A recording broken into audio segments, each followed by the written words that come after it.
Pengalaman dari seorang pemula seperti saya.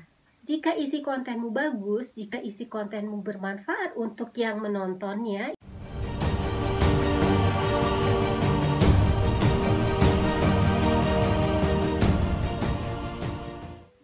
Hai semua, ketemu lagi dengan saya Desi. Di video kali ini tidak seperti biasanya, saya tidak akan memberikan tutorial makeup, tidak juga tips atau panduan atau review produk. Kali ini saya akan berbagi pengalaman dengan teman-teman yang mungkin tertarik untuk menjadi seorang YouTuber. Kemarin tepat 3 bulan saya menjadi seorang content creator sebagai seorang YouTuber. Saya sudah berhasil mengupload sebanyak 42 video selama 3 bulan. Selama Ramadan saya hanya berhasil mengupload kalau tidak salah hanya sekitar 4 video ya. Jadi benar-benar produktifnya itu awal Maret. Video pertama saya itu 28 Februari, kita anggap awal Maret ya. Jadi dari awal Maret, April, Mei. Sementara 1 bulan selama Ramadan saya hanya berhasil mengupload 4 video.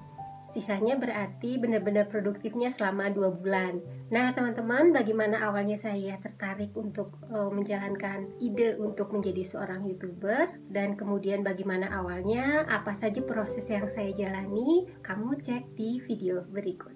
Saya Desi, saya seorang makeup artist. Saya ibu dari 2 orang anak, tinggal di Bandung. Saya sudah menjalani profesi sebagai seorang makeup artist selama lebih kurang 15 tahun. Untuk kamu-kamu yang baru pertama kali ke channel ini, kamu bisa like dan subscribe. Ada banyak sekali video tentang tips, tutorial makeup, review produk, dan berbagai panduan untuk kamu yang ingin menjadi seorang makeup artist. Oke teman-teman, ide untuk membuat video tentang bagaimana saya mengawali karir sebagai seorang YouTuber ini bukan bermaksud untuk menggurui ya, tapi lebih untuk berbagi kisah, berbagi apa saja yang saya jalani dari awal kepikiran untuk membuat video-video dan diupload ke YouTube sampai saya bisa mengupload 42 video selama kurun waktu 3 bulan. Jadi ini goalnya lebih ke berbagi pengalaman. Mungkin ada yang tertarik sehingga kamu akan lebih mudah prosesnya untuk memulai.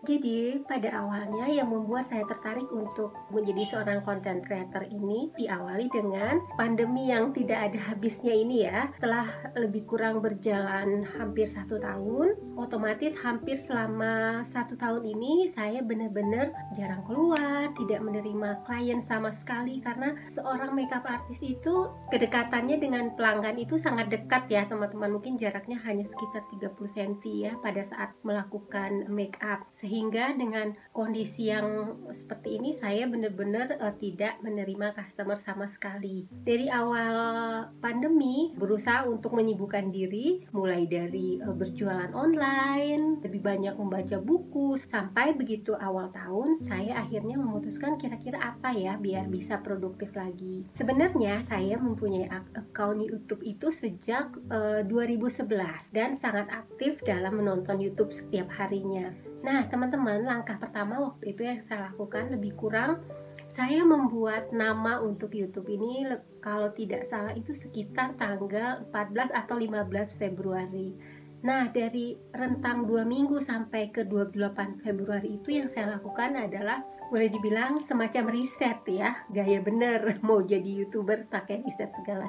Iya benar, saya banyak sekali menonton video-video YouTube, terutama yang berisi tutorial jadi YouTuber, tips untuk menjadi YouTuber. Nah, banyak sekali video yang sudah saya tonton, baik yang dari dalam maupun dari luar negeri, dan saya mencatat semua poin-poin penting tentang apa yang harus kita lakukan untuk menjadi seorang YouTuber. Kalau mengenai konten, dari awal saya sudah tahu saya ingin memberikan apa untuk isi konten saya.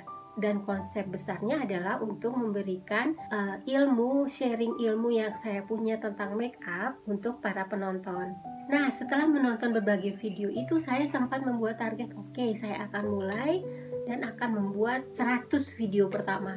Goalnya cukup besar ya, dan dengan seiring berjalannya waktu saya mulai tahu, wah ternyata untuk membuat sebuah konten itu tidak semudah seperti kita posting Instastory di Instagram ya, karena memang platformnya berbeda. Nah teman-teman, beberapa poin penting yang saya lakukan di saat-saat awal adalah yang pertama, mencari topik apa yang akan saya bikin sebagai content creator.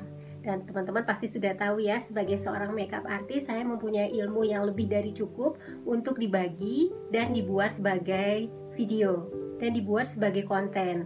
Nah, jadi teman-teman harus tahu apa topik yang akan teman-teman sharing di YouTube. Dari ratusan video yang saya tonton, sebenarnya jika memiliki suatu keahlian, teman-teman bisa sharing. Ada gamers, ada yang soal jahit-menjahit, ada tentang kreasi kerajinan tangan, ada tentang tutorial memasak, banyak sekali.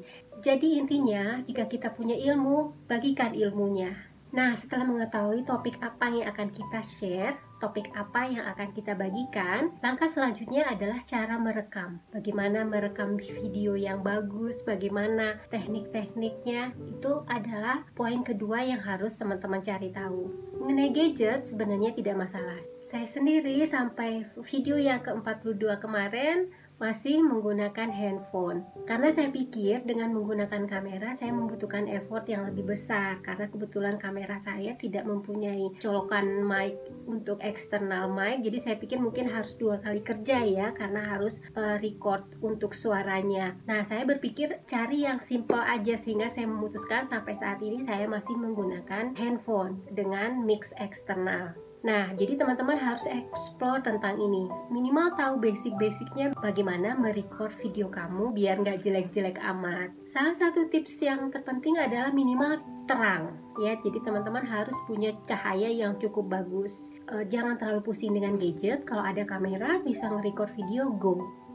Nah, setelah itu poin yang ketiga, teman-teman harus tahu cara edit. Banyak sekali aplikasi-aplikasi, baik itu untuk handphone ataupun untuk mungkin yang mau edit di laptop, banyak sekali aplikasi gratisan yang bisa kamu gunakan. Kamu harus fokus di bidang ini, cara merekam videonya dan cara mengedit videonya. 2 hal yang basic banget agar kamu bisa segera upload videomu ke YouTube. Selanjutnya saya mendapatkan ilmu bahwa ternyata untuk sebagai YouTuber pemula, kita harus mementingkan kuantitas dibanding kualitas. Jadi sebagai YouTuber pemula, yang harus kita utamakan adalah mengupload video sebanyak-banyaknya. Jadi bukan berarti mengupload asal-asalan ya, tapi lebih fokus ke isi konten dahulu. Jika isi kontenmu bagus, jika isi kontenmu bermanfaat untuk yang menontonnya, orang yang menonton akan mengenyampingkan mungkin lighting yang kurang bagus atau mungkin kualitas gambar yang tidak begitu prima,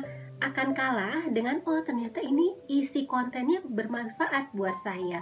Misalnya ada anak kos yang lagi cari cara bikin nasi goreng enak. Nah, mungkin dengan penjelasan yang tidak bertele-tele, singkat, padat, orang yang menonton akan lebih fokus, ini dia video yang saya cari. Nah, lebih kurang seperti itu ya. Jadi, untuk tahap awal, siapkan beberapa video, rekam, edit, dan upload. Nah, selanjutnya adalah fokus pada topik utama tadi. Jadi kalau misalnya kamu memutuskan saya akan membuat konten tentang jahit-menjahit atau mungkin tentang masak. Jadi fokuslah di area itu. Jadi mungkin hari ini bagaimana cara masak nasi goreng, 3 hari kemudian atau mungkin minggu depan bagaimana bikin sop buntut, atau mungkin bagaimana cara bikin ketupat yang enak. Nah, seperti itu, teman-teman fokus di masak-memasak. Kenapa? Karena biasanya orang yang punya hobi tertentu akan mencari topik tertentu. Setelah kamu fokus di satu topik, kamu bisa kembangkan ke sub-sub topik. Misalnya ide utamanya adalah tentang make up seperti saya. Saya akan bagi-bagi menjadi sub-sub bagiannya seperti generalnya make up, tapi mungkin ada make up perhiasan mata, make up tentang untuk wajah, kemudian ada mungkin tentang tata rambut, kemudian mungkin tentang perawatan, ada skincare, ada pembersih wajah, dan lain-lain. Contoh lainnya, mungkin kamu topik utamanya tentang gadget. Jadi mungkin misalnya bagiannya ada tentang handphone, mungkin tentang komputer, atau mungkin tentang games. Nah, tapi fokus di area yang sumbernya satu, ke gadget tadi.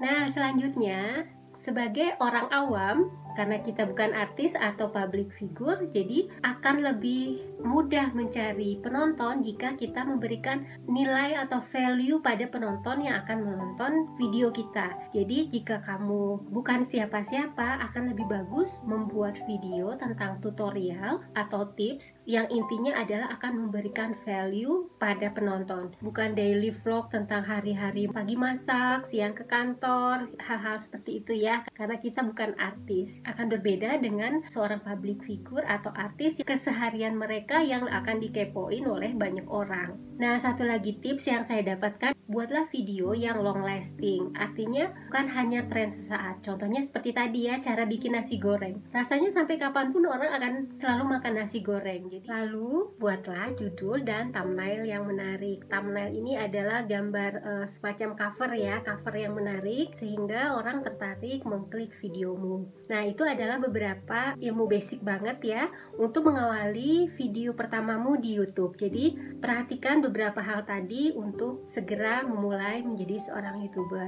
Nah, selama 3 bulan menjalani kegiatan sebagai content creator ini, saya fokus ke 3 hal. Yang pertama adalah menyiapkan konten yang akan saya buat, selanjutnya syuting alias merekam videonya, yang ketiga editing. Jadi selama 3 bulan ini saya hanya fokus pada 3 itu. Begitu ada ide saya buat. Misal hari ini saya akan bikin tutorial tentang cara bikin alis. Nah, saya siapkan semuanya, skripnya, selanjutnya rekam videonya. Setelah rekam videonya, edit. Begitu selesai edit, upload, langsung ke next video. Selanjutnya video apa? Terkadang saya menyiapkan 2 atau 3 video sekaligus. Jadi siapkan materinya, rekam, edit, upload. Sehingga selama 3 bulan kemarin saya bisa mengupload lebih kurang 42 video. Yang jika dirata-ratakan saya mengupload sekitar 15-16 video dalam sebulan. Yang artinya bisa 4 video dalam 1 minggu. Dan ternyata untuk menjadi seorang content creator itu tidak mudah. Banyak sekali kendala-kendala yang saya hadapi, seperti lagi syuting, ada tukang bakso lewat, berhenti dulu. Kemudian sebagai ibu yang juga punya tugas-tugas rumah tangga, harus menyelesaikan dulu pekerjaan rumah tangga. Nah, jadi untuk bisa konsisten menjadi seorang YouTuber, memang kita harus punya niat yang kuat banget ya. Karena ternyata prosesnya tidak gampang. Akan ada banyak sekali kendala-kendala, seperti pada saat syuting kameranya baterainya habis. Berarti catatan tuh, next belum record kita harus charge dulu HP-nya atau kameranya. Kemudian kalau misalnya masih bergantung dengan cahaya matahari, harus disesuaikan. Bagusnya ngerekam videonya di jam berapa saat matahari lagi bagus-bagusnya. Atau jika kamu sudah punya ring light, itu akan lebih bagus. Jadi tidak tergantung pada cuaca. Kemudian kendala-kendala lain, udah nge-record panjang-panjang, taunya audionya nggak nyala atau mic-nya nggak dicolokin. Jadi hal-hal seperti itu pengalaman sekaligus ilmu yang bisa kita jadikan persiapan untuk merekam video selanjutnya. Jadi hal-hal seperti itu biar tidak terulang kembali. Nah, salah satu kenapa kita disarankan untuk upload video sebanyak-banyaknya pada tahap awal adalah, pertama, jika kita sudah mempunyai beberapa video, kita akan bisa menyarankan video-video sebelumnya pada saat kita mengupload video yang baru. Seperti teman-teman suka lihat pada saat memberikan tutorial, saya suka bilang, jika kamu belum menonton video sebelumnya, kamu bisa cek di sini. Nah, itu salah satunya. Jadi, jika ada seorang pengunjung yang nonton videomu, yang baru datang ke channelmu, ada kemungkinan dia akan menonton beberapa video sekaligus. Nah, itulah kenapa kita harus mengupload beberapa video. Usahakan agar di setiap awal videomu jangan terlalu lama dan bertele-tele. Jadi, langsung saja ke topik utama. Beri sedikit trailernya, beri sedikit penjelasan tentang apa isi videomu, lalu langsung ke topik utama. Sehingga penontonmu tidak keburu kabur karena bosan melihat awalnya yang terlalu lama. Jangan lupa jelaskan tentang apa manfaat dari videomu. Sehingga di saat awal penonton sudah tahu bahwa dia akan mendapatkan informasi ini dari videomu. Dia akan tahu apakah video ini bermanfaat atau tidak. Nah, teman-teman, agar videonya tidak terlalu panjang, kita akan lanjutkan ke bagian kedua. Terima kasih sudah menonton, semoga tidak bosan. Tapi jika kamu emang berniat untuk menjadi seorang YouTuber, video ini layak kamu tonton. Sampai ketemu di bagian kedua. Terima kasih.